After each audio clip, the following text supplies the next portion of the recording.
Hello friends, welcome to UPSC वाला। This is Sonia Ahuja और आज हम बात करने वाले हैं इंडिया साउथ कोरिया रिलेशनशिप की। आईआर की सीरीज का ये 15th चैप्टर है। Let's get started.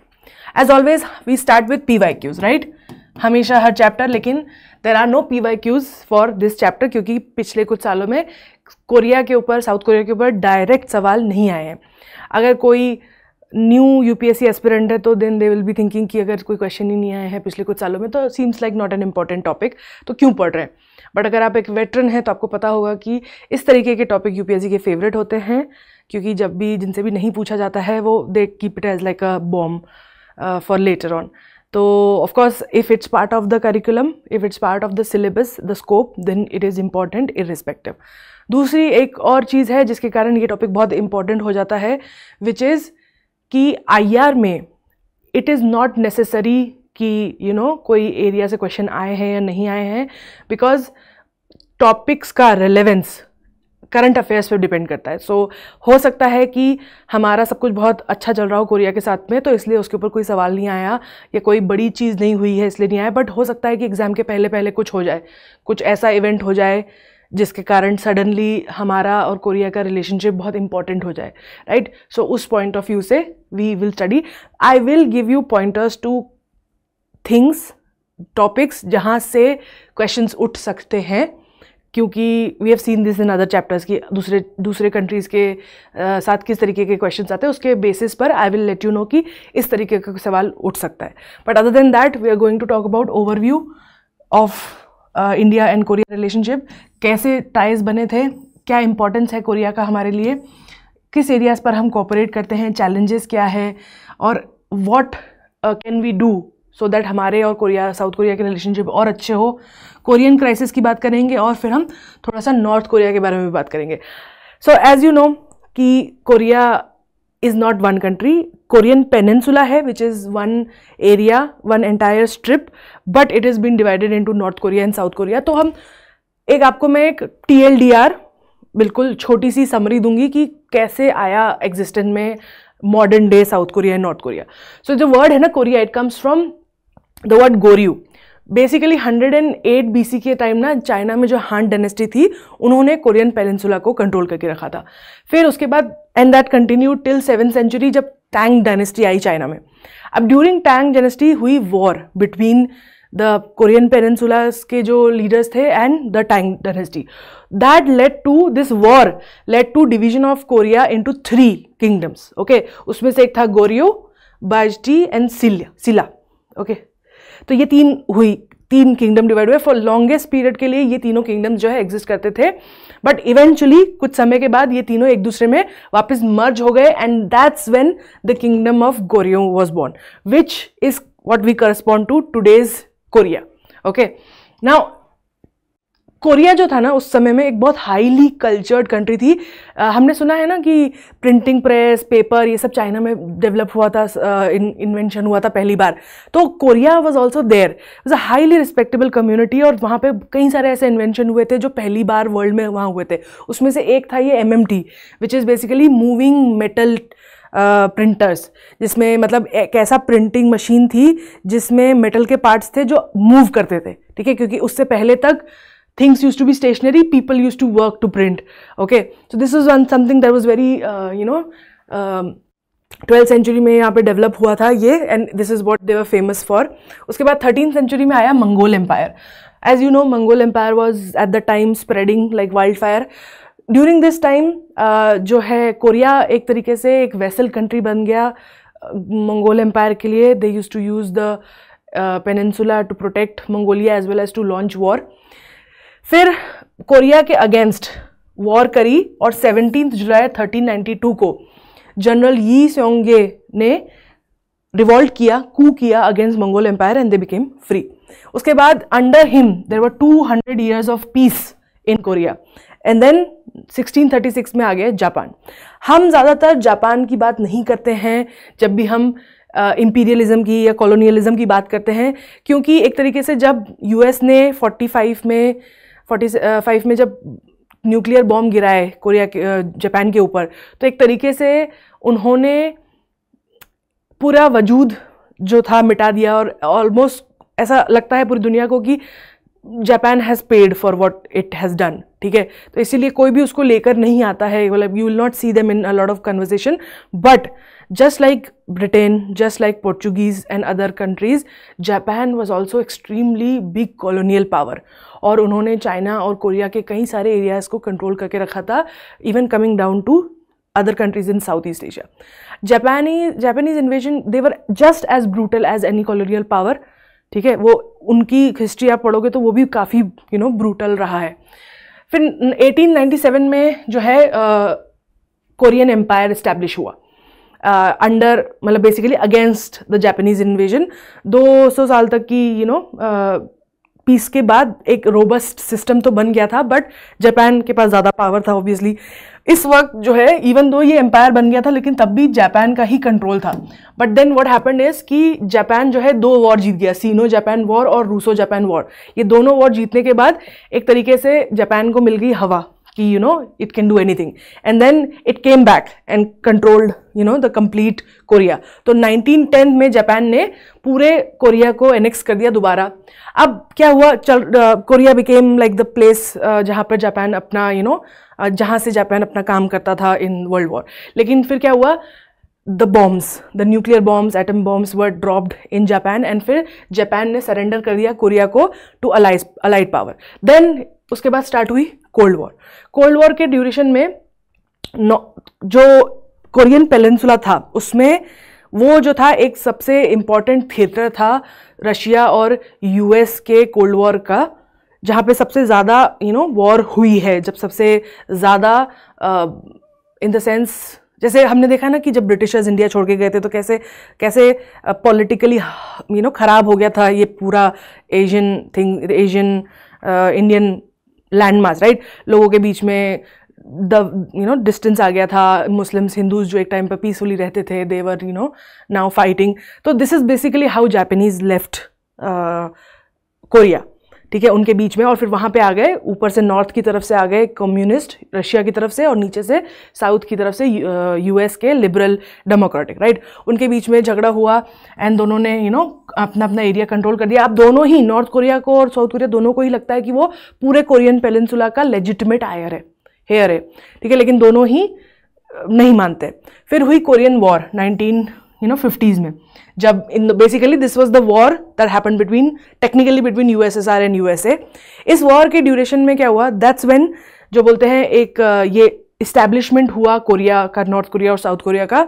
एक स्टेलमेट हुई 1953 में, जिसमें सीज फायर बंद किया गया, और एक 38 पैरेलल करके एक लाइन जाती है, उसके ऊपर डिमार्केशन हुआ कि भाई ये जो है this will be the line of between north Korea and South Korea, और उसको डीमिलिटराइज जोन कर दिया गया क्योंकि बहुत ज़्यादा वायलेंस हो रहा था। तो अब उस एरिया में डीमिलिटराइज जोन, हमने पहले भी पढ़ा है क्या होता है।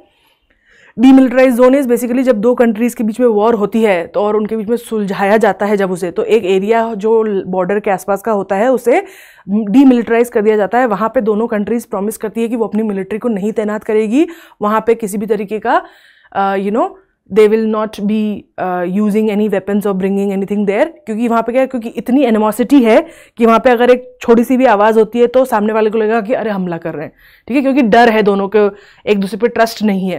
तो डीमिलिटराइज जोन क्या करता है, दोनों की आर्मीज़ के बीच में डिस्टेंस बनाता है, और एक बॉर्डर के आसपास का जो एरिया है ना उसमें उनका कनेक्शन ख़त्म कर देते हैं आर्मी का। तो वही हुआ साउथ कोरिया और नॉर्थ कोरिया के बीच में, उसे 38 पैरेलल कहा जाता है।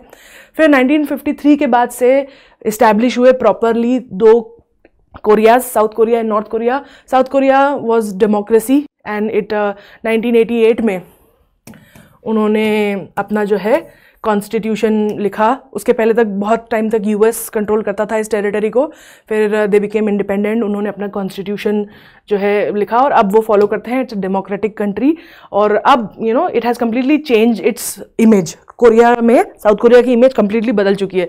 अब हम कोरिया को जानते हैं for its delicious food like kimchi, we know them for K pop, K drama, BTS and all of this. और उसका इन्फ्लुएंस आज हमारी कंट्री के Gen X and alpha, sorry not Gen X, Gen Z और alpha जो generation है उसमें आपको दिख रहा होगा कि they are genuinely interested in the Korean culture. तो this is how South Korea came here. And North Korea में क्या हुआ, कम्युनिस्ट पावर था, डिक्टेटरशिप स्टैब्लिश हुई. पहले it all started with Kim Il Sung, उनके बेटे आए Kim Jong Un second, Kim Jong Il, और फिर उनके बेटे किम जोंग उन जो कि अभी डिक्टेटर हैं.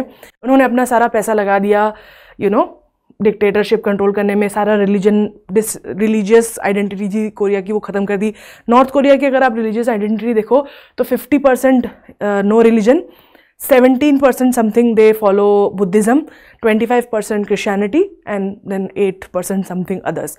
तो this is sort of what the religious side of South Korea is. But North Korea में उन्होंने कम्प्लीटली रिलीजन को बैन कर दिया. अब उनका रिलीजन उनके डिक्टेटर्स ही थे. एंड कंट्री बहुत गरीब है. जितनी न्यूज़ हमें मिली है, कई सारे you can go and watch a lot of videos of people जो नॉर्थ कोरिया से भग के आए हैं, अमेरिका में रह रहे हैं या साउथ कोरिया में, उनको और कैसे ट्रैफिक होते हैं, कैसे निकलते हैं, वो सब you can watch. There are plenty of such stories. Another important thing is to know about North Korea. Why does it exist? How it exists? 3 main कारण हैं. क्योंकि साउथ कोरिया देखो, एक तो बहुत छोटी कंट्री है, ठीक है, हम अभी उसकी ज्योग्राफी पढ़ेंगे तो आपको रियलाइज होगा कि छोटी सी कंट्री है. दूसरा, डिक्टेटरशिप है और इतने कोई खास रिसोर्सेज नहीं है उसके पास, ठीक है. तो फिर कैसे आज के ग्लोबल वर्ल्ड में नॉर्थ कोरिया खड़ा हुआ है? 3 मेन कारण है. एक तो पहले रशिया सपोर्ट करता था, ठीक है, उसके बाद चाइना सपोर्ट करता था. आज भी चाइना नॉर्थ कोरिया को एक almost like a weapon use करता है कि जब भी यूएस कुछ बोलता है तो North Korea is like in control of. Even आज नॉर्थ कोरिया की बॉर्डर सिर्फ 2 ही लोगों के पास है, साथ है, एक साउथ कोरिया और एक चाइना. और जितना भी उनका ट्रांजेक्शन्स होता है वो it happens through China only. And China supports, even though US और पूरे वर्ल्ड ने इतनी सैंक्शंस लगा दिए नॉर्थ कोरिया पर, लेकिन China is one of the main partners. उसके अलावा एक सवाल ये भी उठता है कि जब रशिया गिर गया और चाइना का आप कोई चाइना भी इकोनॉमिकली तो बहुत स्ट्रांग हो गया बट इतना सपोर्ट नहीं करने लग गया, तो कहाँ से रहा है पैसा कोरिया के पास, क्यों इस्टेब्लिश है? क्योंकि जितनी भी हमने दूसरी ऐसी कंट्रीज़ देखी है अथॉरिटेरियन जो कि पोस्ट कम्युनिस्ट का यूएसएसआर से आई है, वो सब एक एक करके गिर गई. यूएसएसआर खुद भी गिर गई. तो कैसे नॉर्थ कोरिया अभी भी इस्टेब्लिश्ड है? For that you can watch a documentary called room 39. So it will give you a good understanding कि नॉर्थ कोरिया इस वक्त जो है किस तरीके से पैसे कमाता है. और यू कैन ऑल्सो अंडरस्टैंड कि थोड़ा बहुत पावर तो है उनके पास, सिर्फ इस पॉइंट ऑफ व्यू से नहीं कि उनके पास न्यूक्लियर वेपन है, बट आपको ये भी समझना होगा कि जब यूक्रेन और रशिया की वॉर हो रही थी और रशिया को रियलाइज़ हुआ, पुतिन को, कि हमारी जो वेपनरी है यूएस के सामने इतनी अच्छी नहीं है, काफ़ी पुरानी है, तो किसके पास गए थे वो वेपन मांगने? नॉर्थ कोरिया के पास. रशिया जैसी बड़ी कंट्री गई थी पैसे मांगने वेपन मांगने, किससे? नॉर्थ कोरिया से. तो नॉर्थ कोरिया ये वेपन कहाँ से ला रहा है जब पूरी दुनिया ने उनके ऊपर सैंक्शंस कर रखे हैं, वो किसी के साथ डील नहीं करते और खुद भी उनके पास इतना कोई बहुत खास रिसोर्सेज है नहीं, तो कहाँ से आ रहा है पैसा? This is the documentary that will help you understand. It's very fascinating. Go read about it, go watch it. Now so अब हम समझते हैं, अब हमने एक ब्रीफ हिस्ट्री समझ ली है कि नॉर्थ कोरिया साउथ कोरिया कहाँ से आता है. एक चीज़ जो इम्पॉर्टेंट है जहाँ पे इंडिया आता है इस पूरी कहानी में, वो ये है कि from the point of view of what is happening in Korean peninsula, एक तरफ जापान है, एक तरफ चाइना है, एक तरफ रशिया है और दूसरी तरफ यूएस है. इन चारों के बीच में जब, क्योंकि इनका इन्फ्लुएंस था वहाँ पे, तो जब भी कोरिया में कुछ होता था और उसके ऊपर उन्हें कोई न्यूट्रल पार्टी चाहिए थी, ठीक है, जो ज्यूरी टाइप, जो कि किसी के इन्फ्लुएंस में ना हो, राइट, चाइना के इन्फ्लुएंस में ना हो, रशिया के इन्फ्लुएंस में ना हो, यूएस के इन्फ्लुएंस में ना हो, तो वो हमेशा इंडिया आता था. सो आप देखोगे हिस्ट्री अगर पढ़ोगे तो कि कोरिया के बीच में जो डीमिलिटराइजेशन हुआ था, जो वॉर्स हुई थी, उसमें जो कंट्री थी जो बैठी थी बीच में, उन दोनों के बीच में बात करने के लिए वो इंडिया थी. 2 रीज़न थे. एक तो नाम, बिकॉज नॉन अलाइनमेंट था, तो ना यूएस के साथ थे, ना यूएसएसआर के साथ थे, ना चाइना के साथ थे. दूसरा, हमारी कोरिया की जो है इम्पीरियलिस्टिक कॉलोनियल हिस्ट्री रही है, जापान ने उनको कंट्रोल करता था, हमारी ब्रिटिशर्स रही है, तो वहाँ से भी इन्फ्लुएंस जो है ब्रिटिश या यूरोपियंस को नहीं दिख रहा था, ठीक है, कि एक पॉइंट ऑफ व्यू से कोरियंस के लिए India was more neutral because India was not ever under Japan, India was under British, right. तो इस पॉइंट ऑफ व्यू से भी न्यूट्रल था, तो इसीलिए हर जगह पे यूल सी इंडिया है, वहाँ पे रहता है उन दोनों कंट्रीज़ के बीच में, जब भी they have to do some sort of talking between North Korea and South Korea. So this is like the short version of their history. अब हम आते हैं ज्योग्राफी पर. पहले हम साउथ कोरिया की बात करेंगे, फिर हम नॉर्थ कोरिया की बात करेंगे. Briefly only we'll talk in the end. Now let's talk about South Korea and its geography. Okay, so you see this is the country. It's an island country.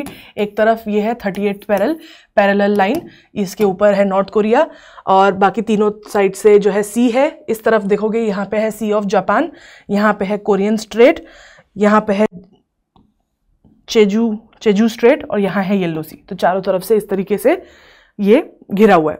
उसके बाद the nearest country after Korea इस तरफ पे है China और इस तरफ पे है जापान. ओके, तो ये कुछ एग्जिस्टेंस है, मतलब फिजिकली अगर आप देख सकते हो. तो इसका नाम जो है ना, ये जो बॉर्डर है, इसका नाम 38 पैरेलल इसलिए पड़ा था क्योंकि ये जाती है पैरेलल लाइन यहाँ से जो हमारी है लॉन्गिट्यूड वाली. सो इसीलिए उसका नाम वहाँ से पड़ा है. अगर आप उनके विद इन देखें तो this is Seoul which is the capital of South Korea. 3 main rivers है जो निकलती है यहाँ से, हान, नेक्टोंग एंड जेऊंग.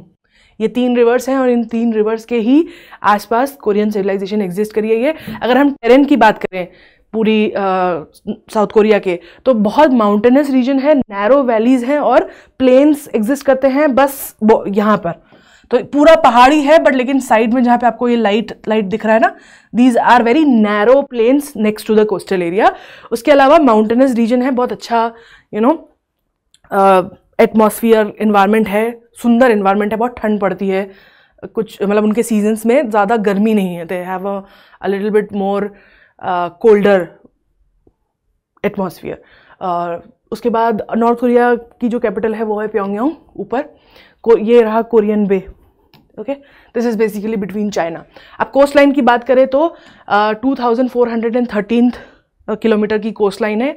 उसके बाद लैंड मास जो है करीब 1 लाख किलोमीटर स्क्वायर का लैंड मास है, इंक्लूडिंग, क्योंकि बहुत सारे ना छोटे छोटे, तो एक तो मेन आइलैंड है, उसके बाद ना बहुत सारे छोटे छोटे आइलैंड है. तो इससे क्या होता है कि यू कैन सी, जो आपको लाइट एकदम एरिया दिख रहा है सी के अंदर, लाइट ब्लू वाला, ठीक है, that becomes all comes under Korea का territory because of all these islands that they have. अभी रिसेंटली एक मूवी आई थी, train to Busan. So that this is where Busan is, this is at the southern side.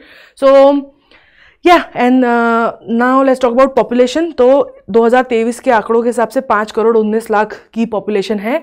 It is I think 15th most dense country and I think 3rd most dense island country in north eastern Asia. Okay, अब बात करते हैं overview की. India का कैसा relationship रहा है Korea के साथ, कहाँ से इस्टेब्लिश हुआ था. तो 1929 में रविंद्रनाथ टैगोर जो थे वो कोरिया गए थे और उन्होंने जो है कोरिया को कहा था it is as a beacon in the golden age of Asia. जब उन्होंने कोरिया को देखा था तो उनकी बहुत तारीफ करी थी. उन्होंने कहा था कि ये जो है, एक पोएम लिखी थी जिसमें उन्होंने कहा था कि Korea is the lamp of east.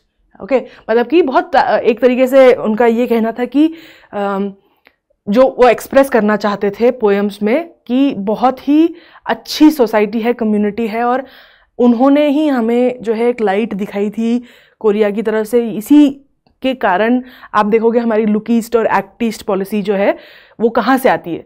हमको पता है नाम कहाँ से आता है हमारी कल्चरल हिस्ट्री में, राइट. तो आप देखोगे कि यहाँ से आपकी एक तरीके से this is where we understood that Korea is a country where we can look towards.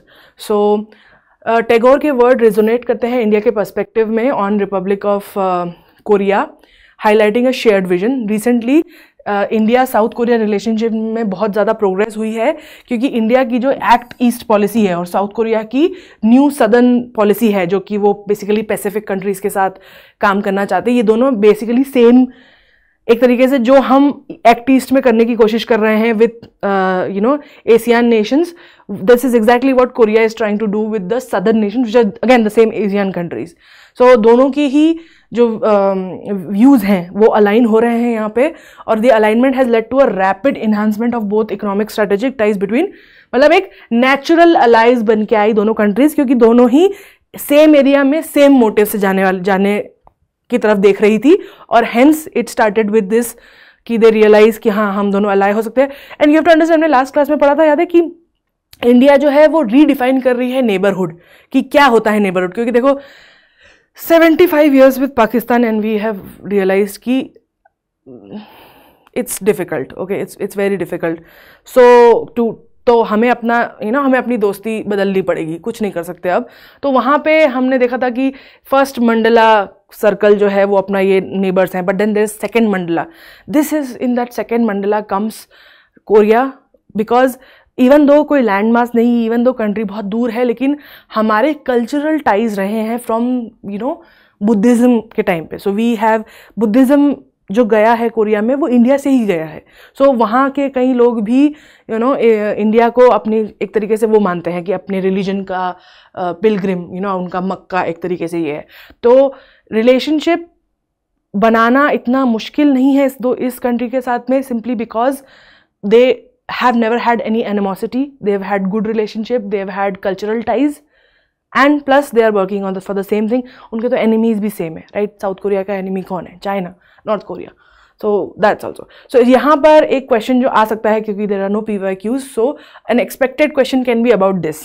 ये जो साउथ कोरिया की न्यू सदर्न पॉलिसी है, इसका क्या रोल है, इसमें साउथ कोरिया क्या करने की कोशिश कर रहा है, इसमें इंडिया कहाँ पे आता है, इंडिया की लुक एक्ट ईस्ट पॉलिसी जो है वो किस तरीके से कॉम्प्लीमेंट करती है कोरिया की न्यू सदर्न पॉलिसी, इसका क्या इंपॉर्टेंस है ऑन वर्ल्ड अफेयर्स, इसका क्या इंपॉर्टेंस है साउथ एशिया या एशियान के पॉइंट ऑफ व्यू से, या क्या इंपॉर्टेंस है उसका for fighting with China in that matter. So all of this basically ये इसके बारे में पढ़ना बहुत इंपॉर्टेंट है। अगर कोई बहुत सिग्निफिकेंट टॉपिक आप बोल सकते हो इसका, तो वुड बी दिस, बिकॉज इससे क्वेश्चन आ सकते हैं। उसके अलावा अगर कोई सेकेंड मोस्ट इम्पॉर्टेंट टॉपिक जिस पे आ सकता है इंडिया कोरिया के ऊपर क्वेश्चन, तो that would be all the bilateral multilateral organisations जिसमें कोरिया और चाइना साथ में काम कर रहे हैं, ठीक है? तो ये जो दो हैं वो बहुत इंपॉर्टेंट टॉपिक्स हैं। अगर आप फटाफट इस टॉपिक को कवर करना चाहते हो तो इस पर फोकस करेंगे, ठीक है? अब बात करते हैं इवोल्यूशन की टाइज कहाँ से स्टार्ट हुआ। एज आई सेड कि Buddhism arrived in Korea in 4th century from India. Kim सोर्सुम reign in Korea marked the recognition of Buddhism, fostering the increase in interaction between India and Korea।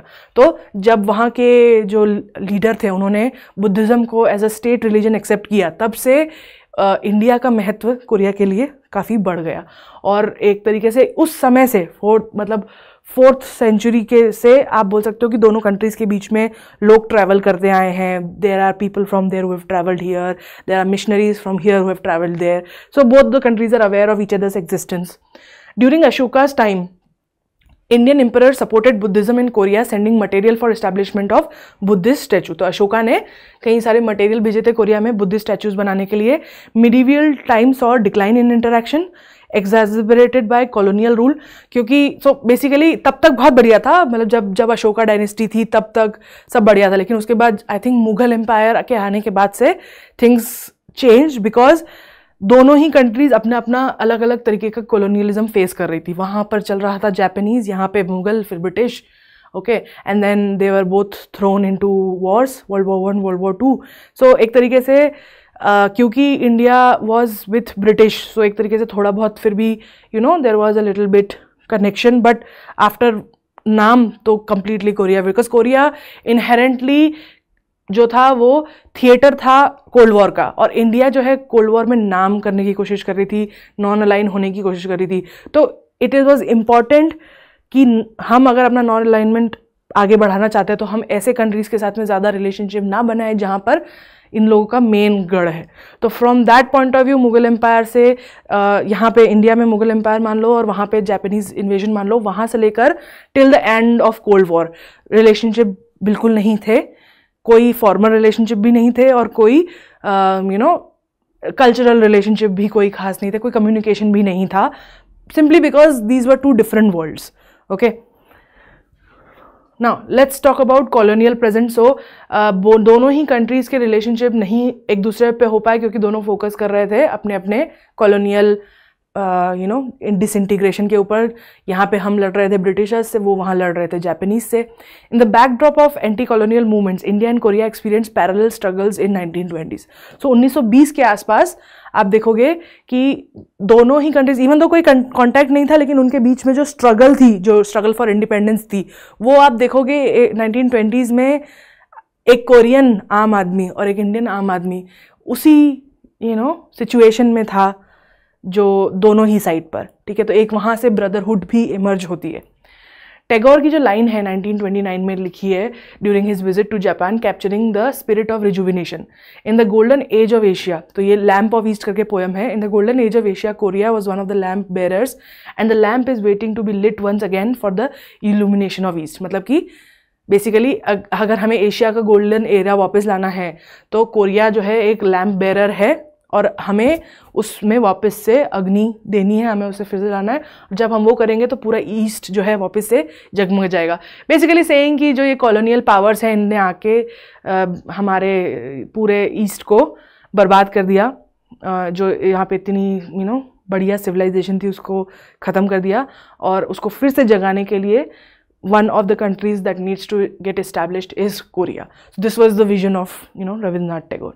Now let's talk about what role did India play in creating peace in the Korean Peninsula. तो let's understand कि साथ साथ में क्या हो रहा है। यहाँ पे कोल्ड वॉर एंड हुई 1945, यूएस ने बॉम्ब गिराया जापान के ऊपर, जापान ने अपना जो पावर कंट्रोल था कोरिया के ऊपर वो अलाई फोर्सेस को दे दिया, ठीक है। So this marks as almost sort of like independence of Korea in a वे।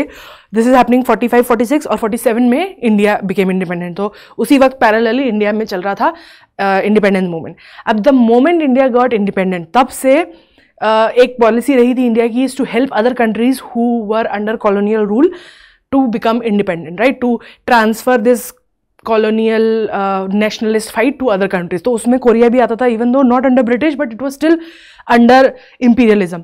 सो वहाँ से जो है, क्योंकि ऑल्सो उस वक्त यूएस और यूएसएसआर जो थे वो कोरिया में लड़ रहे थे, तो दे वांटेड समवन न्यूट्रल, ठीक है। तो that's where India came in, because India ने शुरू में इंडिपेंडेंट होते ही बोल दिया हमें ना तुमसे कोई मतलब है ना तुमसे कोई मतलब है। So it became a very easy country to come and stand in between them.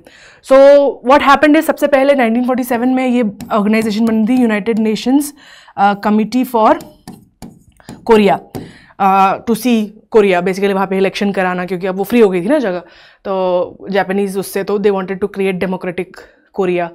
तो वहाँ पे इलेक्शन को ओवरसी करने के लिए यहाँ से यूएन की जो कमीशन गई थी 9 लोगों की, उसके चेयर थे Shri KPS Menon. So he was a seasoned diplomat.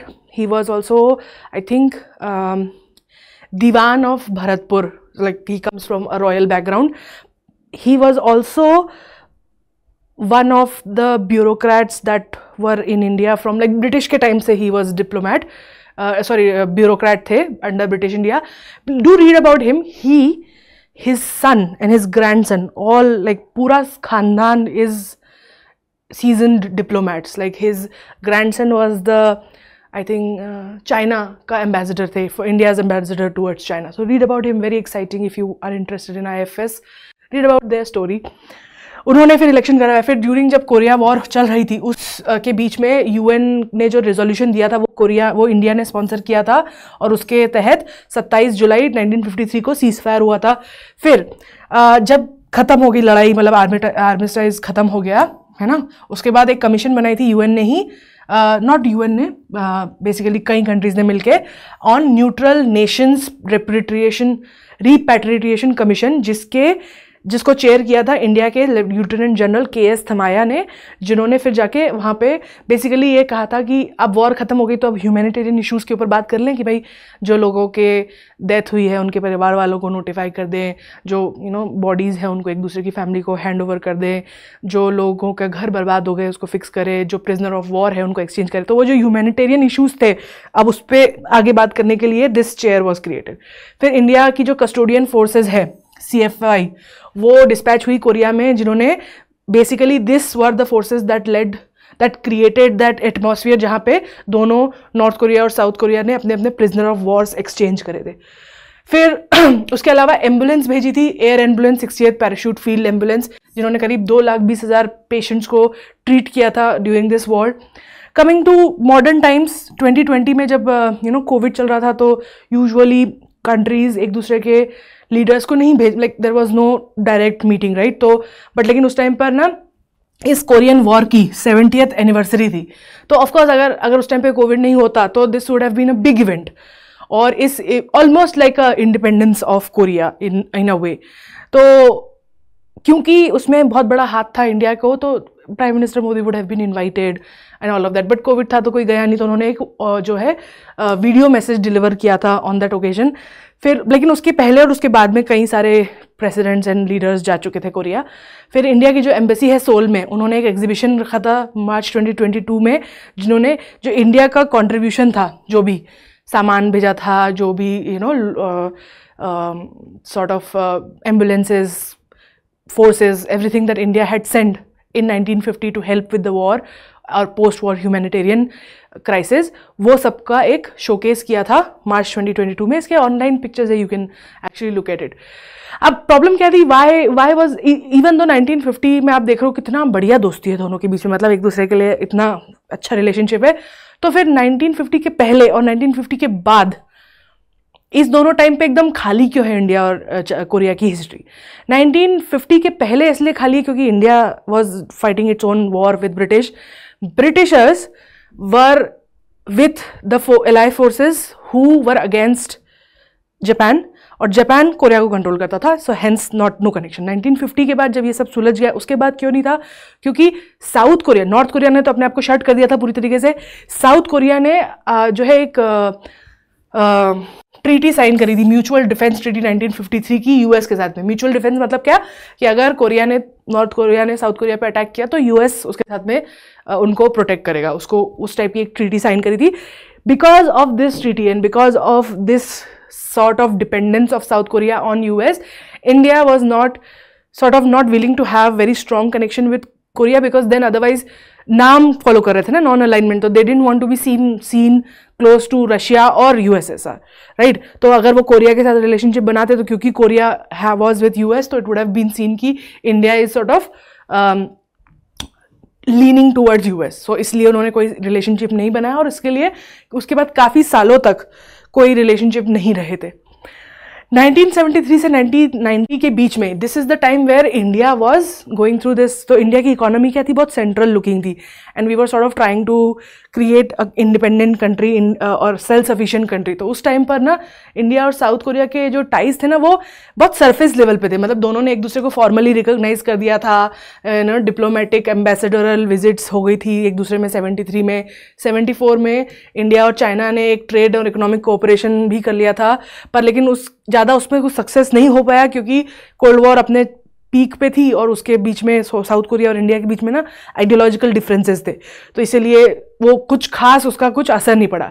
Then of course as Rajiv Gandhi, you remember, Rajiv Gandhi ने कई सारे पुराने इस तरीके के रिश्ते रिवाइव करने की कोशिश करे थे। He also tried to do that with South Korea, but again he was shot dead, so nothing quite happened there. फिर 1988 में इंडिया और साउथ कोरिया ने फॉर्मली एक double taxation avoidant agreement DTA sign किया था। डबल टैक्सेशन बेसिकली ये होता है कि दोनों कंट्रीज के बीच में, आपको पता है कि अगर कोई भी चीज़ आपको भेजनी होती है तो टैक्स लगता है, कोई भी चीज़ आप रिसीव करते हो बाहर की कंट्री से, गुड्स एंड सर्विसेज, तो आपको टैक्स लगता है। पर दो कंट्रीज़ के बीच में अगर DTA साइन नहीं किया है तो इंपोर्ट और एक्सपोर्ट करने वाले बिजनेसेस को डबल टैक्स देना पड़ता है, एक बार इंडिया की गवर्नमेंट को, एक बार कोरिया की गवर्नमेंट को। तो कई सारी कंट्रीज़ जो थी जिनके बीच में ट्रेड इस्टेब्लिश करने की ज़रूरत है, जिनके बीच में अच्छा ट्रेड नहीं है और लोग चाहते हैं कि अच्छा ट्रेड हो, तो वो लोग यूजुअली DTA साइन कर लेते हैं ताकि ज़्यादा कम टैक्स देना पड़े। अगर कम टैक्स देना होगा तो ज़्यादा लोग एक्सपोर्ट के बिजनेस में घुसेंगे दोनों कंट्रीज में, to export and import goods and services from each other, क्योंकि that means more profit for them, है ना। तो इसीलिए DTA साइन हुआ था। तो एक बोल सकते हो this is one step towards creating a economic relationship. फिर 1991 के बाद तो चीज़ें चेंज हो गई, LPG आ गया। तो देन PV नरसिम्हा राव 1993 में पहले प्रेसिडेंट थे जो प्राइम मिनिस्टर थे जो कि साउथ कोरिया विजिट करने गए थे। उसके बाद 1999 में कोरिया सैटेलाइट किटसैट 3 जो लॉन्च हुई थी, it was launch through polar satellite launch vehicle PSLV, which was basically satellite launch करने के लिए एक व्हीकल चाहिए होता है, ठीक है, जिसमें सैटेलाइट रख के यू लॉन्च इट। तो वो व्हीकल जो थी वो इंडिया की इसरो ने बेसिकली भेजी थी, उसके ऊपर कोरिया की एक सैटेलाइट गई थी। और यहाँ this was basically the milestone in space cooperation. यहाँ से इंडिया और साउथ कोरिया का स्पेस कोऑपरेशन स्टार्ट हुआ। उसके बाद प्रेसिडेंट APJ अब्दुल कलाम 2006 में स्टेट विजिट करने गए थे साउथ कोरिया में, एंड बहुत उसके बाद जो है कई सारी, this led to a joint task force. Joint task force is basically, जैसे हमने देखा है कि अगर दो कंट्रीज के बीच में रिलेशनशिप अच्छे नहीं है तो वो लोग क्या करते हैं, जब रिलेशनशिप इस्टेब्लिश करना चाहते हैं तो दे डू CBMs, राइट, कि let's rebuild the trust that has been broken. But अगर क्योंकि दोनों कंट्रीज के बीच में ऐसा कुछ खास झगड़ा था नहीं, तो टास्क फोर्स बनती है जो बेसिकली एक बोल सकते हैं प्रिलिमिनरी ग्रुप होते हैं, ऑर्गेनाइजेशन होती है जो दोनों कंट्रीज़ की मिलती है, और वो लोग डिटेल साइन करते हैं एक दूसरे को, एक दूसरी कंट्री के बारे में बताते हैं कि हमारे यहाँ ये चीज़ की ज़रूरत है, आपके यहाँ ये चीज़ अच्छी है, हमें चाहिए, हमारे यहाँ ये चीज़ अच्छी है जो आपको चाहिए, वो सब। और उसके बेसिस पर फिर जो है ये comprehensive economic partnership agreement basically बनाते हैं, जो फिर जाके साइन होता है। तो बेसिकली ये जॉइंट टास्क फोर्सेस बेसिकली दोनों कंट्रीज़ के मेंबर्स आके मिलते हैं और डिसाइड करते हैं कि what would B best for both of them, ठीक है। क्योंकि इंडिया के कुछ मार्केट्स हैं इसमें जिसमें इंडिया नहीं चाहता था कि कोरिया आए, क्योंकि नेसेंट अगर कोई मार्केट है ऐसा जो अभी अभी खुला है, तो अगर उसमें हम कोरिया को बुला लेंगे, कोरिया उसमें बहुत अच्छा कर रहा है, तो क्या होगा, हमारा मार्केट पूरा ख़राब हो जाएगा। तो इसीलिए दोनों, और same goes that way also, उनके यहाँ पे भी कुछ ऐसे मार्केट्स होंगे जो नेसेंट होंगे जिनको प्रोटेक्ट करने की ज़रूरत है। तो बेसिकली दोनों कंट्रीज़ के टास्क फोर्स जो है वो मिल के बात करते हैं कि भाई ये एरियाज़ हैं जिसमें हम अग्री करते हैं मिलने के लिए, like let's start trade, but these are of limit. Now let's talk about the core dimension of India Korea CEPA। क्या क्या किन मेन चीज़ों पर बात हुई थी। सबसे पहला था improve effectiveness of competitiveness in service and manufacturing. जैसे आपको पता है कि चाइना, कोरिया, जापान, ये कंट्रीज़ सर्विस सेक्टर में और मैन्युफैक्चरिंग में बहुत आगे थी इंडिया से। So this was one of the areas जहाँ पे इंडिया फोकस करना चाहता था, जिसमें Korea can help India with जो कंपटीशन है दोनों सब इन चारों पांचों कंट्रीज़ के बीच में, उसमें हेल्प कर सकता है कि इंडिया भी एक अच्छा कॉम्पिटिटर बन जाए in both service sector as well as manufacturing. फिर liberalise trade in goods and services, क्योंकि इसके काफ़ी टाइम तक इंडिया की जो गुड्स एंड सर्विसेज की पॉलिसीज़ थी वो लिबरल नहीं थी, काफ़ी कंजर्वेटिव थी। तो this basically meant sort of like a step towards, क्योंकि कोरिया US के साथ है तो उनकी बहुत लिबरल सोसाइटी थी, तो इंडिया वो there was a mismatch between two, तो उसको ठीक करने के लिए ये इस चीज़ पर बात हुई थी। फिर कैसे इकोनॉमिक रिलेशनशिप एक्सपांड कर सकते हैं दोनों कंट्रीज़ के बीच में, एक जनरल डिस्कशन, भाई आपके यहाँ क्या बहुत चीज़ इंपॉर्टेंट है, बहुत अच्छी है जो हम जापान में लेके आ सकते हैं, जापान में क्या है ऐसा जो इंडिया लेके आ सकते हैं। उसके बाद ईज़ ऑफ डूइंग बिजनेस, जो ब्यूरोक्रेटिक हर्डल्स होते हैं कंट्रीज़ के बीच में ट्रेड करने के लिए, उसको आसान कर सके ताकि ईजिली कोई भी इंडिया का बंदा कोरिया से एक्सपोर्ट इंपोर्ट कर सके एंड अदर वे अराउंड। उसके बाद transparency and trade rules, basically यहाँ पे आता है कि कई कंट्रीज़ जो होते हैं ना, उनका सबका अपना अपना एक इकोसिस्टम होता है इन विच दे डू ट्रेड, राइट। कुछ रूल्स होते हैं, कुछ चीज़ें मानी जाती है, राइट। कल्चरली ट्रेड इन्फ्लुएंस्ड रहता है। तो जब हम ट्रेड रूल्स की बात कर रहे हैं तो एक तरीके से जैसे इंडिया में अब बोलोगे कि MRP है, ठीक है, कि इतना प्राइस पे बेचना है, ये चीज़ें आपको लिखनी है उसके पीछे, किसी भी प्रोडक्ट के पीछे, ये सब जो रूल्स है ट्रेड के, ये एक दूसरे कंट्रीज़ को बताना ज़रूरी है। नहीं तो क्या होगा, अगर कोई सामान इंडिया से भेजा जाएगा कोरिया, तो फिर वहाँ पे वो won't be accepted, because Korean people and the ecosystem, economic ecosystem जो है कोरिया का, वो यूज टू है एक पर्टिकुलर सेट ऑफ रूल्स के, एंड सो इज़ इंडिया। तो उनके बीच में जो, जैसे फॉर एग्जांपल बताना एक दूसरे को कि हमारे यहाँ अगर आप प्रोडक्ट बेच रहे हो तो उसमें ये होना चाहिए and the other way around. Now let's talk about 2009 के बाद क्या हुआ। एक डेलीगेशन भेजा था पार्लियामेंटेरियन का 26-27 जुलाई 2013 को to Republic of Korea to participate in the 60th anniversary of the armistice agreement, ठीक है। दिस वाज द अग्रीमेंट जो इंडिया ने लिखा था और यूएन से एक्सेप्ट करवाया गया था। उसकी 60th एनिवर्सरी के ऊपर ये इंडिया ने एक डेलीगेशन भेजा था। 2015 में प्राइम मिनिस्टर मोदी गए थे साउथ कोरिया, और दिस वाज बेसिकली लाइक एक बार फिर से आफ्टर नरसिम्हा राव एक बार फिर से जो है रिलेशनशिप, बायलैटरल रिलेशनशिप बहुत बढ़ गए थे, क्योंकि दोनों कंट्रीज़ के जो लीडर्स हैं वो मिले थे, बात कर रहे थे। तो एक बोलते हैं ना, देर इज़ इंटरनेशनल प्लेटफॉर्म पे ना समिट्स, स्पेशली बायलैटरल समिट्स, उनका बहुत महत्व होता है हर बार, क्योंकि इट मीन्स कि जब दोनों कंट्रीज के हेड ऑफ स्टेट मिलते हैं, वेदर प्रेसिडेंट और prime minister, but basically prime more so in prime minister then head of state like emperor और president in India, but prime minister जो लोग एक्चुअली डिसीजन लेते हैं वो मिलते हैं, तो उनके मिलने के जस्ट पहले ना, दैट मीन्स उसके 1 साल पहले से दोनों कंट्रीज के बीच में खूब सारे डिस्कशन हुए होंगे, क्योंकि ये लोग जब मिलते हैं ना तो ये लोग ज़्यादा बात नहीं करते। Them meeting is more like a public affair, कि मिलेंगे, हाथ मिलाएंगे, गिफ्ट्स एक्सचेंज करेंगे, खाना खाएंगे, हो गया। जो मेन जो चीज़ मेन कन्वर्सेशन होता है वो उसके पहले हो चुका होता है। सो बायलैटरल मीट होना, इसका मतलब है conclusion of relationship between 2 countries, ठीक है। इसीलिए आप देखोगे कि हर जगह पे सबसे बड़ी न्यूज़ होती है जब भी कोई कंट्री का लीडर किसी और कंट्री को मिलने जाता है। तभी तो अभी मालदीव्स का जब इशू हुआ था, तो जब मालदीव के प्रेसिडेंट मिज़ूज़ू जब चाइना मिल गए थे तो इतना बड़ा हंगामा क्यों हुआ था, क्यों उन्होंने बोला था जब पूरा ये इशू हो रहा था कि हम इंडिया भी आएंगे, बिकॉज प्रेसिडेंट का, प्राइम मिनिस्टर का आना बहुत बड़ी बात मानी जाती है। तो that's why it was very significant when prime minister Modi visited Korea. अब जो ये 2015 की विजिट थी उसके मेन एलिमेंट्स देख लेते हैं क्या क्या है।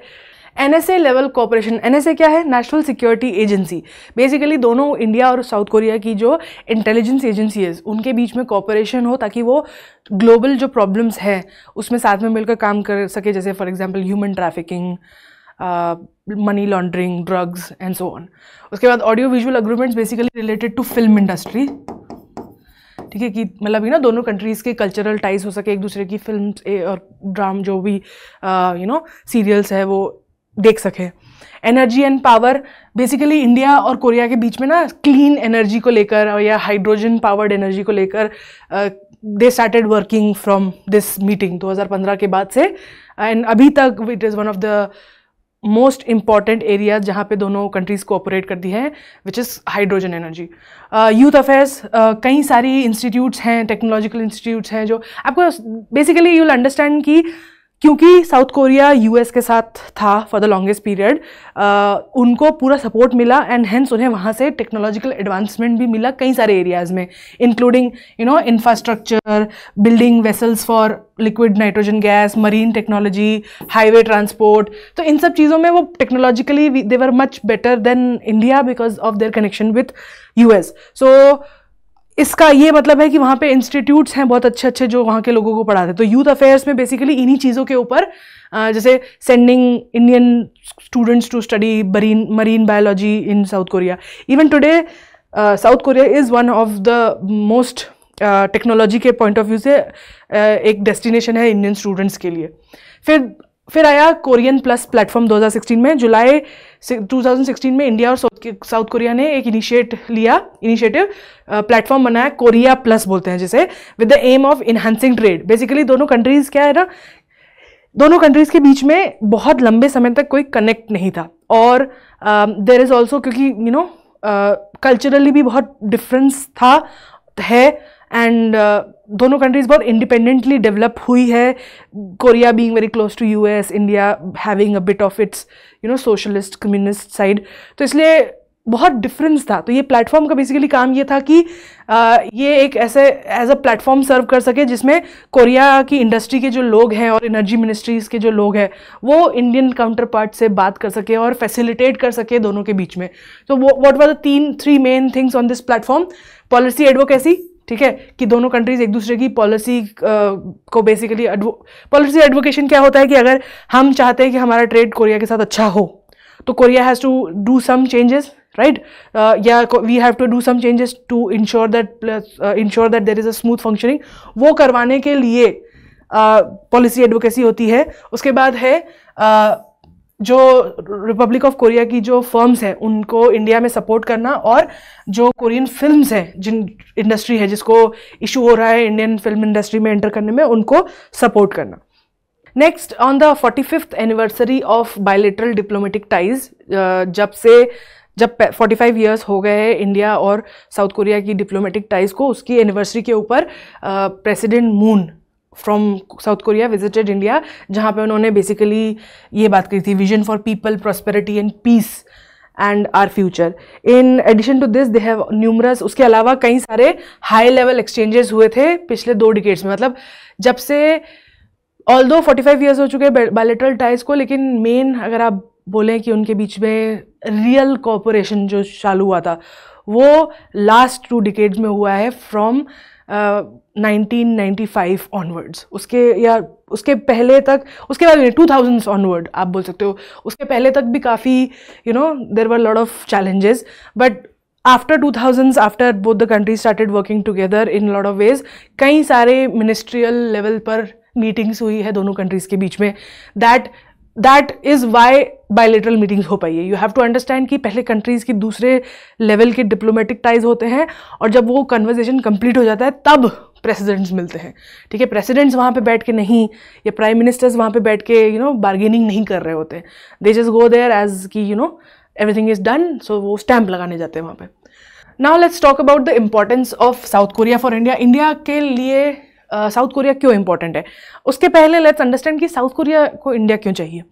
सबसे पहले यू हैव टू अंडरस्टैंड कि in terms of threatening countries, India is nowhere near South Korea. तो साउथ कोरिया के जितने भी इश्यूज़ हैं कंट्री के, या जितने भी इंटरेस्ट हैं, उसके अगेंस्ट में इंडिया कहीं पे भी नहीं आता एज अ इशू।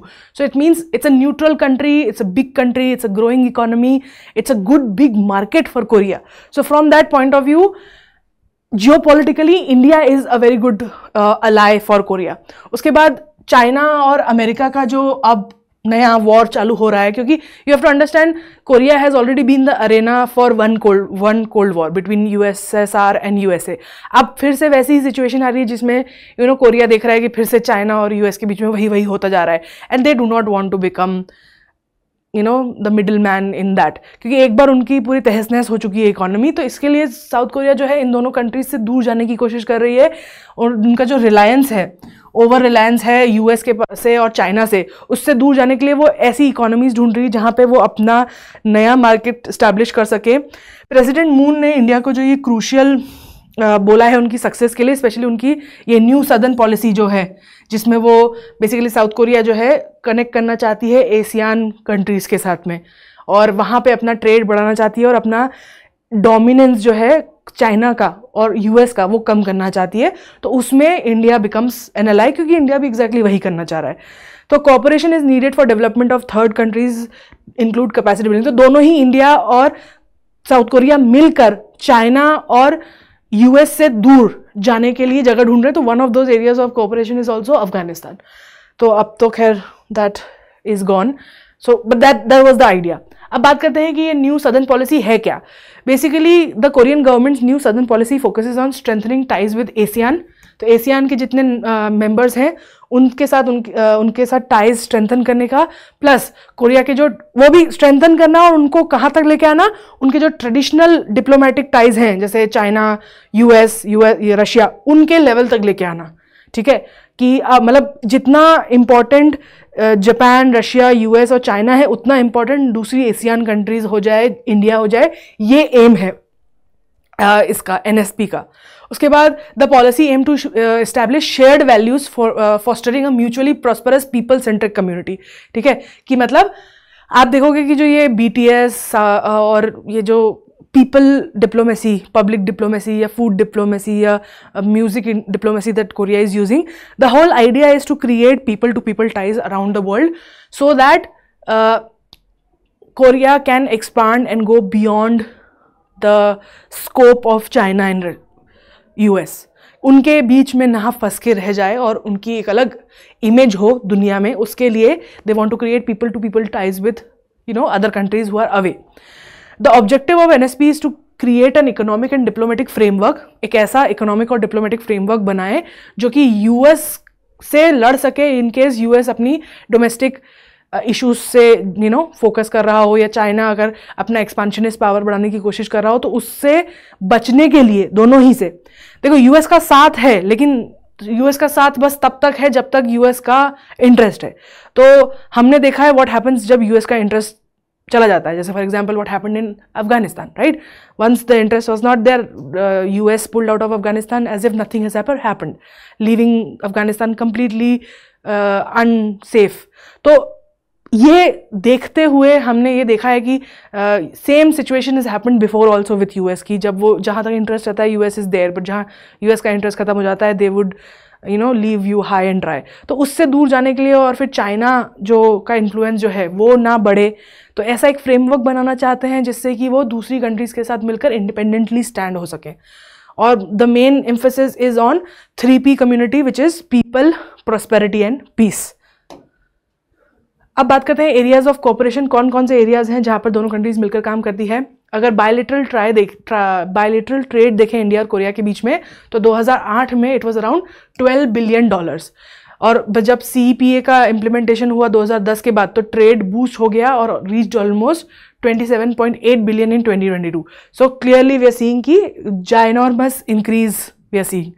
फिर 2023 जनवरी से अक्टूबर bilateral trade amounted to 20.43 billion, with India importing 14.8 billion and exporting 5.6 billion. तो इंडिया का इंपोर्ट ज़्यादा है, एक्सपोर्ट बहुत कम है।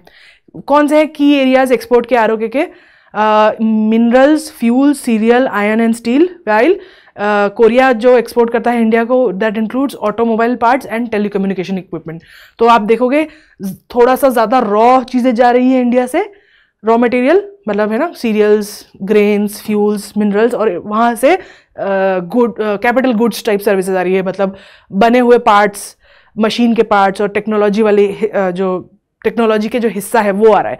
तो ये, और प्लस आप देखोगे कि there is also this imbalance also, कि वहाँ से बहुत ज़्यादा ट्रेड हो रहा है simply because we take equipments from them and equipments are more expensive than से मिनरल्स और ग्रेन्स।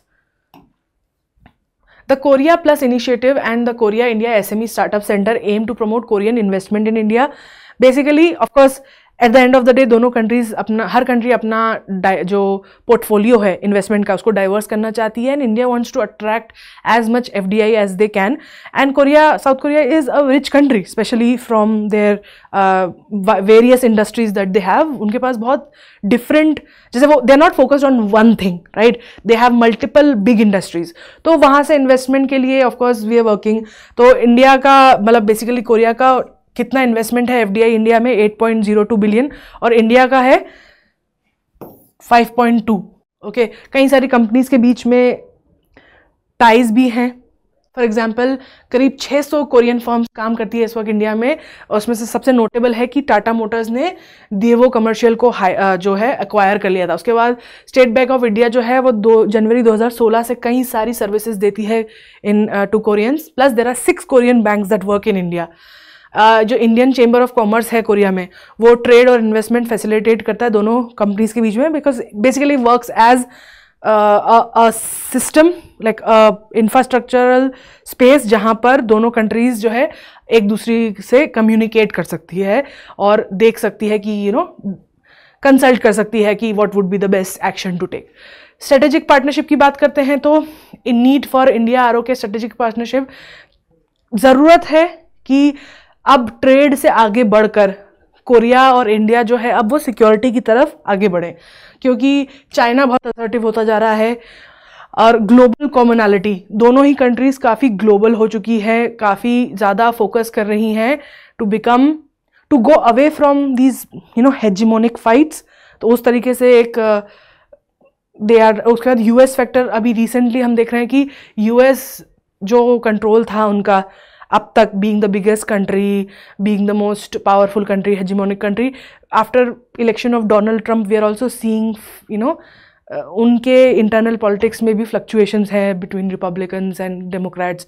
तो उसको देखते हुए किसी भी एक पावर के ऊपर इतना डिपेंडेंस अच्छा नहीं है, तो from US factor is also there too. उसके बाद नॉर्थ कोरिया और Pakistan axis, China, Pakistan, North Korea, ये तीनों साथ में, तो उसके लिए नॉर्थ कोरिया से लड़ने के लिए साउथ कोरिया को भी हैव टू गो समवेयर। तो अब चाइना और पाकिस्तान तो एक साथ है, और चाइना सपोर्ट करता है नॉर्थ कोरिया को भी, तो उसके अगेंस्ट कौन है? US ऑन वन साइड, तो दूसरे साइड कौन है? India. So that makes them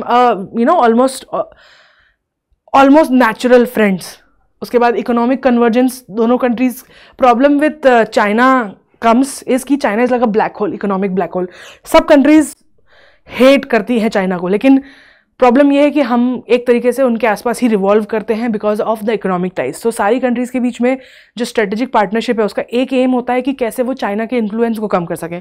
so उसके लिए India will have to stand up as the next place for people who are going to China. Even आप देखोगे लास्ट 3 साल के अगर सेंसस देखोगे तो last in 3 years we are seeing less and less investment going to China, and that investment is being transferred to India. India has its own problems, that's different, but definitely all the countries are moving towards, क्योंकि China का जो expansionist power है, जो ये wolf diplomacy है, it's not hidden, everyone can see that they are aggressor. फिर maritime सी lens को और कम्युनिकेशन लेन्स को प्रोटेक्ट करना है जिसके ऊपर बोथ द कंट्रीज डिपेंड, और वो जाती है ऑफकोर्स उसी पे तो चाइना की नज़र है। तो from that point of view also the both countries become like obvious है उनका दोस्ती करना, it's just a matter of time before they go and create a strategic partnership. 2004 में India and Republic of Korea ने एक lasting cooperation partnership for piece and prosperity establish करी थी। उसके बाद उन्होंने स्ट्रेटेजिक पार्टनरशिप स्टेटस लिया था जब साउथ कोरिया के प्रेसिडेंट ली मुंग बाक 2010 में जब इंडिया आए थे, तब उन्होंने इसके ऊपर basically they worked towards creating sort of like a strategic partnership that is on military level.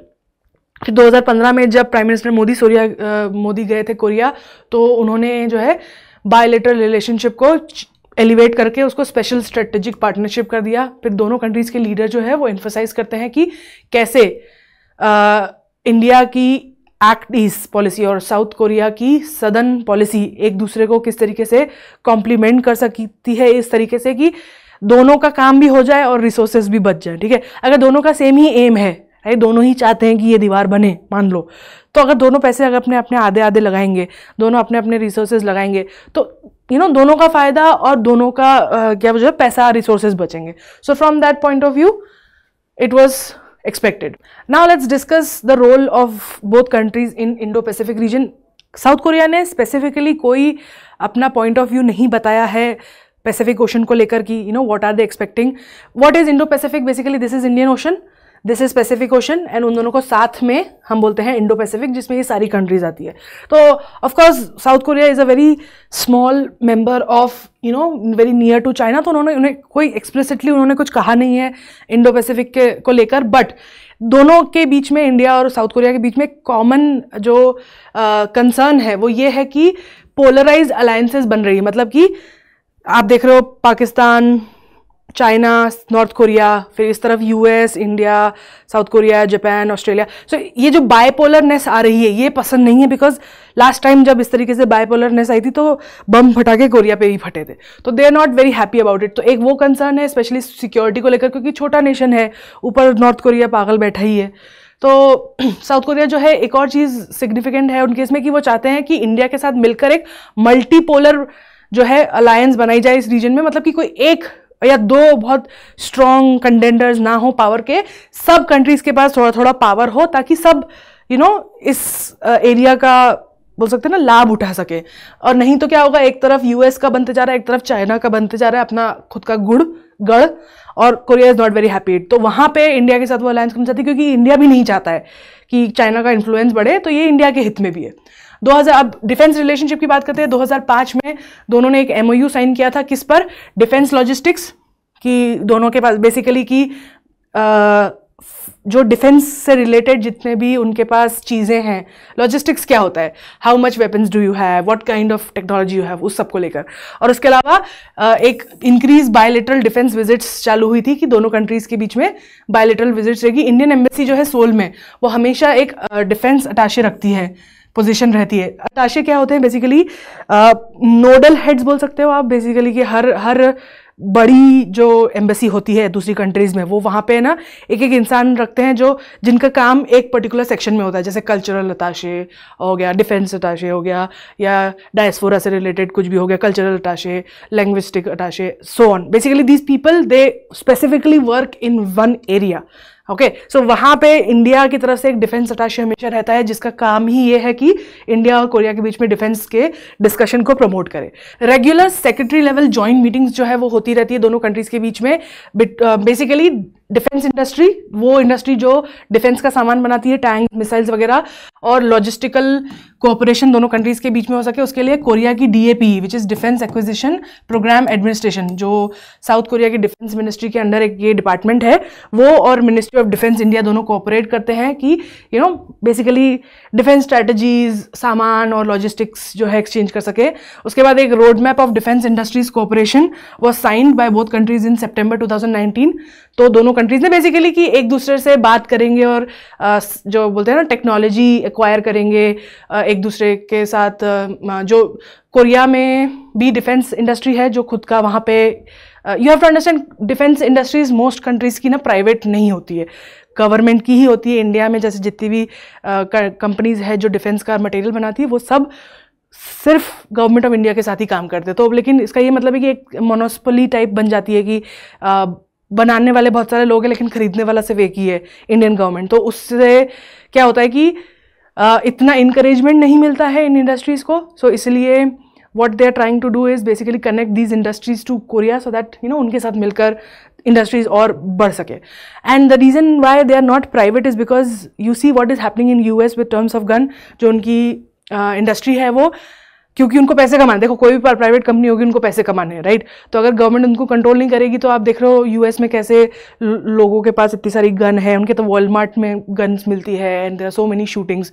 वो सब ना हो इसलिए इंडिया में और बहुत ज़्यादातर कंट्रीज़ में गन कंट्रोल होता है जो कि वहाँ नहीं है। और वो गन कंट्रोल का हिस्सा ये होता है कि जो ये इंडस्ट्रीज़ है वो पब्लिक को नहीं बेच सकती, they just can't sell these things to anyone. Okay, so that's where this comes. So now it's like India की जो इंडस्ट्री है उसको एक्सटेंड करना कोरिया में, और कोरिया की जो इंडस्ट्री है उसको इंडिया में एक्सटेंड करना। उसके बाद नवंबर 2023 में एक डेलीगेशन आया था साउथ कोरिया का कोस्ट गार्ड से, जो इंडिया को विजिट किया था पार्टिसिपेट करने के लिए। इसमें national pollution level control exercise बोलते हैं इसे, जो इंडियन कोस्ट गार्ड करवाता है। Basically it works towards making sure कि अगर कोई जो सी पॉल्यूशन की जो बात है बहुत ज़्यादा हमारे इंडियन ओशन में, पैसिफिक ओशन में, उसको लेकर साथ में काम करना so that they can reduce marine pollution. अब बात करते हैं कल्चरल रिलेशनशिप की। 2011 में इंडिया कल्चरल सेंटर ने एक स्वामी विवेकानंद कल्चर सेंटर जो क्रिएट किया था as part of the cultural wing of embassy of India in Seoul. वहाँ पे ये सारंग करके एक फेस्टिवल होता है हर साल, जिसमें कई सारे इंडिया के आर्ट और डांस, म्यूज़िक वगैरह शोकेस किए जाते हैं। मई 2011 में एक बस्ट रविंद्रनाथ टैगोर का सोल में इनॉग्रेट हुआ था, because he was like the first person who wrote about Korea and gave sort of a direction to India towards Korea. फिर जुलाई 2014 में महात्मा गांधी का एक बस्ट अनवेल हुआ था इन भूसान। On December 1323, embassy hosted a special event to commemorate the 50th anniversary of India ROK relationship. जो diplomatic ties हैं India और Korea के बीच में, उसको सेलिब्रेट करी, उसकी 50th एनिवर्सरी। कहाँ पे? एम्बेसी में, कोरिया में। अप्रॉक्सीमेटली 15,000 इंडियन नेशनल अभी इस वक्त रहते हैं कोरिया में, जिसमें से एक सिग्निफिकेंट पोर्शन जो है वो पोस्ट ग्रेजुएट और PhD कर रहे हैं इन प्योर साइंसेस। क्योंकि हमने देखा है कि India has been giving actually Korea has been giving a lot of scholarship to Indians to study in South Korea on specially in the sector of technology and science. Now let's talk about the challenges. अब दोनों countries के बीच में बहुत बढ़िया चल रहा है। देखो रिश्ता अगर हम देखें शुरू से तो या तो अच्छा था या नहीं था, ठीक है। तो और अब तो रिसेंटली लास्ट 20 सालों में आप देख रहे हो, 2 डिकेड में, तो कि बहुत बढ़िया हो गया है। पर of course nothing is as seen as it looks from outside, right. तो there are definitely issues between the 2 countries. What are these issues? Bilateral trade potential between India and South Korea remain unutilised. दोनों countries के बीच में even though इतनी सारी commonality है, इतना कुछ है, फिर भी जो पोटेंशियल है ट्रेड की, इन्वेस्टमेंट की दोनों कंट्रीज़ के बीच में, उसको यूटिलाइज नहीं किया जा रहा है। क्योंकि इतना बोल सकते हैं ना, जितना इम्पोर्टेंस दिया जाता है दूसरी कंट्रीज़ को, उतना कोरिया को इंडिया में नहीं दिया जा पा रहा है। या on higher level like Tata country taking over that company, that's happening, but on like small scale जिस तरीके से चाइना के साथ हमारे रिलेशनशिप है या यूएस के साथ है, उस तरीके के स्टैब्लिश नहीं हो पा रहे हैं कोरिया के साथ में। Concern arise over the widening trade deficit, दोनों कंट्रीज के बीच में ट्रेड डेफिसिट बढ़ता जा रहा है, स्पेशली टुवर्ड्स इंडिया, तो वो एक कंसर्न है। Korean companies express dissatisfaction with the ease of doing business in India, signally shortcoming in the implementation of Korean plus initiative. Korea एक बहुत ही डिफरेंट काइंड ऑफ कंट्री है फ्रॉम कल्चरली, तो जिस तरीके से हम ट्रेड को देखते हैं और जिस तरीके से वो ट्रेड करते हैं उसमें बहुत कल्चरल डिफरेंसेस हैं, और usually people from Korea who come to India work with Indians are not satisfied with how Indians function, and we find personally Koreans very uptight, if that's the word. So they don't see eye to eye essentially, and that has led to a lot of shortcomings between them. The POSCO steel plant project in Odisha has encountered a halt, adding to challenges. तो एक तो steel corporation जो है वो उसके ऊपर सबसे ज़्यादा दोनों कंट्रीज़ के बीच में काम था, और मिनरल्स बहुत सेंड किए जाते हैं यहाँ से, स्पेशली बिकॉज हम ओर देते हैं, स्टील देते हैं, तो हमें वहाँ से मशीनरी बन के आती है, तो ये it was a big deal कि ये हॉल्ट हो गया पूरा प्रोजेक्ट। फिर टूरिज़्म जो है इंडिया और साउथ कोरिया के बीच में बिल्कुल अच्छे से नहीं चल रहा है। No one, because Korea actually the kind of community that Korea has developed, it has developed in sync with US, ठीक है। तो जो डिफरेंसेस यूएस और इंडियन कल्चर में आते हैं वही डिफरेंसेस कोरियन और इंडियन कल्चर में भी आते हैं, where Korean culture is much more liberal, individualistic, and Indian culture is very much community based, family based. Inherent differences हैं दोनों community में, उसके कारण इवन ट्रेड भी अपनी जगह तक नहीं पहुंच पाया है।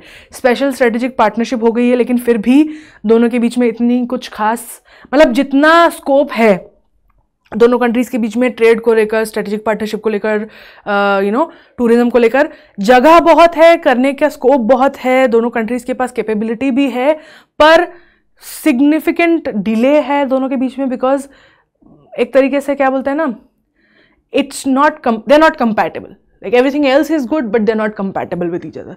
उसके बाद India evolves Indo Pacific approach, Korea is not currently on top of regional priority. India जो है वो रीजनली बहुत स्ट्रांगली काम करना चाहती है, बट कोरिया के लिए it's not an important issue, तो वो उतना ध्यान नहीं देती है एशिया में, तो इसके कारण हम दोनों के जो व्यूज़ हैं वो डाइवर्ज हो रहे हैं दोनों कंट्रीज़ के। इकोनॉमिक एस्पेक्ट्स अगर देखा जाए तो साउथ कोरिया डोमिनेट कर रहा है इंडिया को, and this is something that again not something that we want. Way forward, fostering robust India-South Korea ties.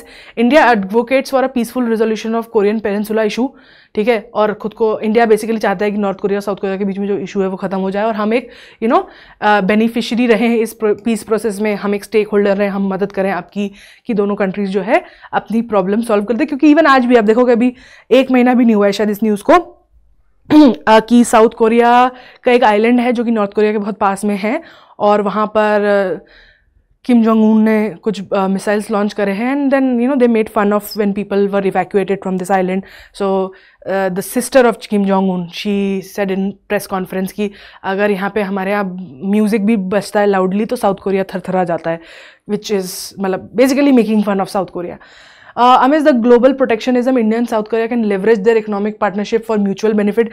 एक ग्लोबल प्रोटेक्शनिज्म बेसिकली क्या हो रहा है ना, हम एक शिफ्ट देख रहे हैं 1990s के बाद, जो है एक ग्लोबल लहर आई जिसमें ऑलमोस्ट सारी कंट्रीज खुल गई और everyone became pro globalization, open economies, easy trade launch, everything. अब क्या हो रहा है ना, आप देखोगे वही रिवर्स में हो रहा है, हर कंट्री अब प्रोटेक्शनिस्ट मोड में जा रही है, बिकॉज दे आर रियलाइजिंग कि hyper dependence on global market is leading to मतलब अब लोगों का, अब देशों का अपनी ही इकोनॉमी पे कोई कंट्रोल नहीं रहा है, क्योंकि वो इतनी ग्लोबल बन चुकी है।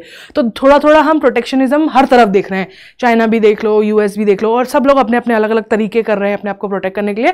इस बीच में कोरिया और इंडिया जो है ना, अपने टाइज को, इकोनॉमिक टाइज से बहुत बेनिफिट हो सकता है म्यूचुअल, क्योंकि अगर सब कंट्रीज अपने अपने रास्ते बंद कर रही हैं तो इंडिया को भी एक मार्केट चाहिए अपना सामान बेचने के लिए, और कोरिया को भी अपना मार्केट चाहिए, तो दोनों कंट्रीज कैन क्रिएट क्या बोलते हैं, इन सब छोटी चीज़ों से ऊपर उठ के एक अच्छा रिश्ता बनाया जा सकता है एक तरीके से।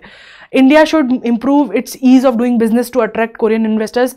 इंडिया जैसे जिस तरीके से इंडिया चाइना या यूएस या यूरोपियन कंट्रीज़ को के लिए जितना स्पेस बनाता है, टू ईज बनाता है to do business in India, इतना कोरिया के लिए नहीं है। तो India should also try to work towards basically that, to create, to basically be more welcoming. उसके बाद there is a need to increase bilateral trade, upgrade comprehensive partnership agreement for more balance trade. So basically everything is there, पूरा system है, बस उस system की better functioning के लिए दोनों कंट्रीज को काम करना है, स्पेशली इंडिया को, क्योंकि India is not able to capture Korea's attention as it can. जितना करने की संभावना थी उतना नहीं कर पा रहे। The business communities of both nation should capitalize on economic complementaries, fostering investment, joint ventures and aiming to boost bilateral trade to 50 billion by 2030।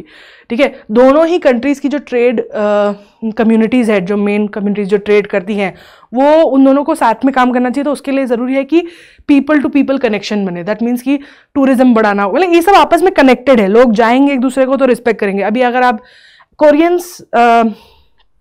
Korea, China and Japan generally are not very open-minded to Southeast Asian community. There's been a lot of cases of racism also.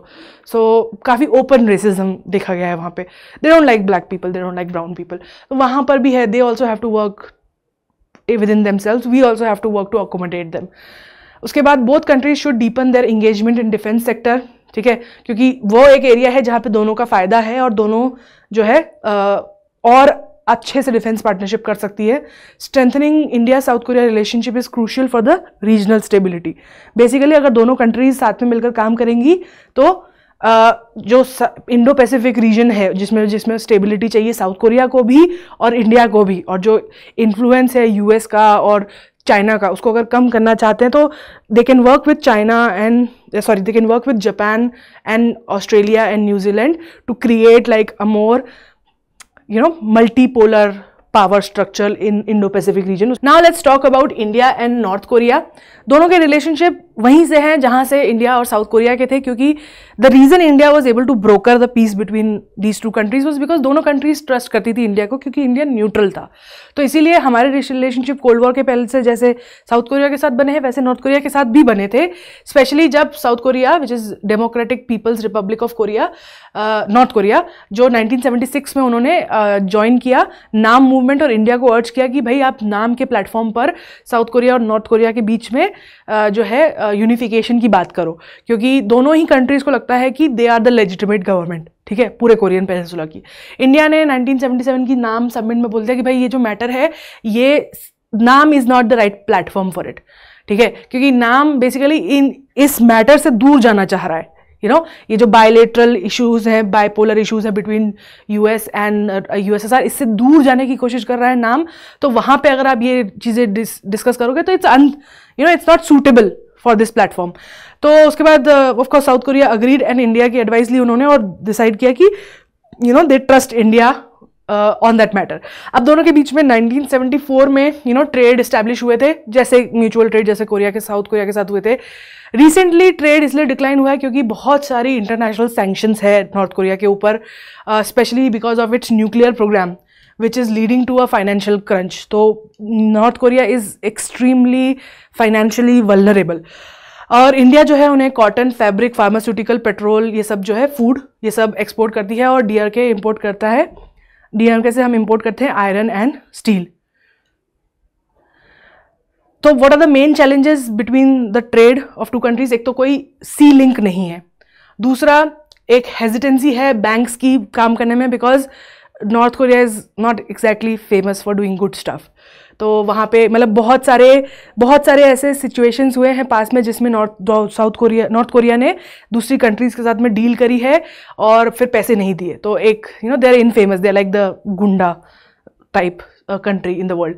तो इसीलिए कोई भी bank उनके साथ काम करना नहीं चाहता। तो इसके कारण ना बार्टर ट्रेड चलता है। ठीक है, मतलब कि दोनों कंट्रीज बेसिकली बराबर ट्रेड करती है, इसके बदले वो चीज़ एक्सचेंज करती है सेम अमाउंट की।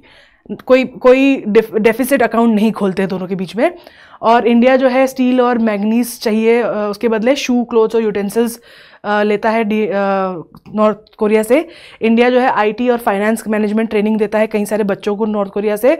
लाइन ऑफ क्रेडिट और assistance in terms of food, specially rice and wheat is extended, क्योंकि खाने की बहुत कमी है वहाँ पे, फेमाइन होता रहता है, इसलिए यूजुअली बार्टर सिस्टम चलता है कुछ इस तरीके का कि जितना एक्सपोर्ट किया है उतना ही इंपोर्ट करके, कोई मनी एक्स्ट्रा किसी के पास नहीं रहता है। लाइन ऑफ कंट्रोल दी भी है तो वो सिर्फ कोरियन पीपल के लिए, क्योंकि वहाँ पे फेमाइन बहुत बार आ चुका है बिकॉज ऑफ दैट, तो सिर्फ खाने को लेकर कि लोग भूखे ना मरे। अब दिस इज बेसिकली अंडरस्टैंडिंग कि क्या रीजन थे अब तक के कि इंडिया नॉर्थ कोरिया को सपोर्ट करता था और आगे क्यों करेगा, ये समझते हैं।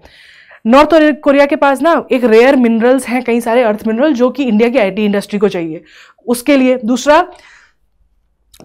अगर इंडिया नॉर्थ कोरिया के साथ रिलेशनशिप करती है किसी भी तरीके की, तो उसका कोई असर नहीं होगा साउथ कोरिया या जापान के ऊपर, क्योंकि उन दोनों को ही पता है कि इंडिया इज न्यूट्रल। ठीक है, तो मतलब कि एक होता है ना, China becoming close to North Korea is an issue, but India becoming close to North Korea isn't an issue because India is not a threat to these countries.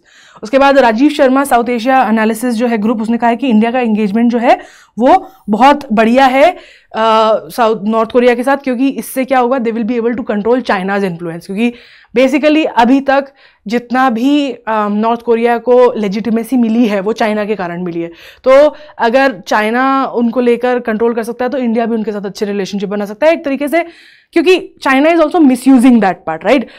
It's an expansionist power. It misuses everyone. It's misusing North Korea also, and it's not like North Korea doesn't know.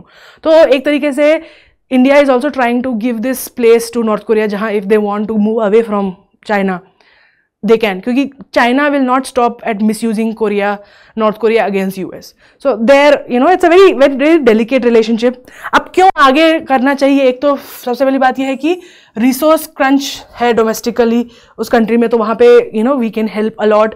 उसके बाद power status जो है change होगा अगर south Korea के साथ हमारे relationship बनते हैं, तो चाइना को चेक में रखा जाएगा। China will not use North Korea as उसके कंधे पे गन रख के नहीं चलाएगा। Korea keep an eye on the covert North Korea Pakistan relationship, क्योंकि इनकी रिलेशनशिप भी बहुत ज़्यादा खास होती जा रही है, तो इस पर ध्यान रखने के लिए अगर हम अपनी करीबी बढ़ाएं नॉर्थ कोरिया के साथ तो अच्छा ही रहेगा। उसके बाद to establish a frontline state in India's act east policy, क्योंकि इंडिया की एक्ट ईस्ट पॉलिसी में ये सारी कंट्रीज इंपॉर्टेंट है, तो एक ये भी हो जाएगा, क्योंकि इतने सालों से इस तरीके की कंट्रीज ना, देखो around the world if you see, हर डिक्टेटरशिप जो है एक ना एक समय पर गिरी है। तो we also expect North Korea to fall, but the reality ही is that it hasn't. That means it has some merits, there is something in that country that has the power that hasn't collapsed. And if North Korea is going to exist in the international platform, then might as well have relationship with them, because we can never have less allies in the world. So even though like in terms of our values, we do not really sort of agree with North Korea's value if you see in that sense, but we also believe in sovereignty of other countries, so we are not going to question them. Okay, this is the whole reason why both the countries trust India, because we are neutral. So we can use that neutrality in that way to get what we want. So, and which is to make sure that North Korea is not misused by China to harm the rest of the world. So this is all with relationship to India and Korea relationship. If you have any questions, please write them in the comment and I'll answer them in the next class. Thank you for listening. Have a nice day. Bye.